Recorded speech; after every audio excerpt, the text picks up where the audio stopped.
So Jeremiah began to become frustrated. He began to murmur. He began to complain. He began to say that, you know what, I don't even want this anymore. I don't even want to speak this anymore. And I tell people all the time that know me, I give up, and you may not like what I'm about to say, because this may sound corny.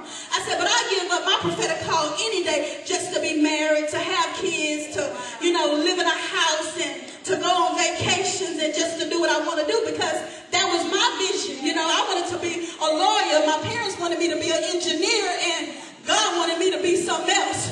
And so if I had the chance to do what I wanted to do, I would be here right now today telling you about the frustration, because I'm frustrated. I don't necessarily like to get up at 5:30 in the morning and pray and intercede for people that don't like me. I don't feel like coming to church and laying hands on the sick, and I may be sick in my body.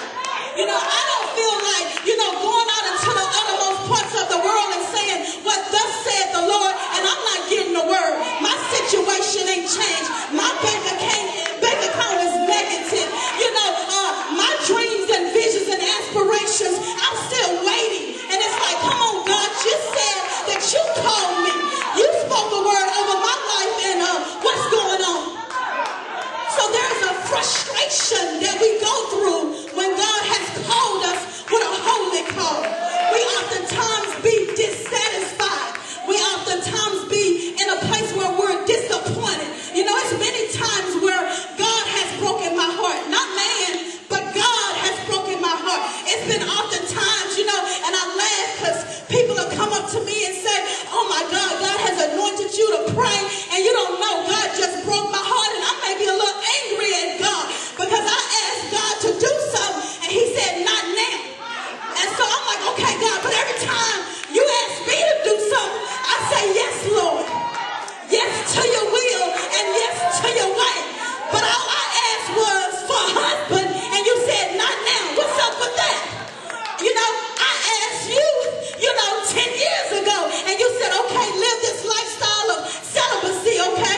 And God, I'm doing that. I'm saying no to my flesh, and I'm finding that the men of God in the church want you to fornicate. And so I'm like, God, what's the contradiction here? You tell me to do one thing, but there's other things going on. Like Paul said, when I do good, evil is present around me. So now I get into this frustration, and I'm looking like, wait a minute, God, the word is being a reproach to me. The word that you spoke over my life, it seems like it's working against me. Even though I could quote Romans 8:28 and said, we know that all things work together for the good of them who love God and those that are called according to his purpose. Okay, God, yeah, I know it's going to work for my good, but when is that good going to come? It seems like I'm always in the working. It's always something being worked out. When are we going to get to the good?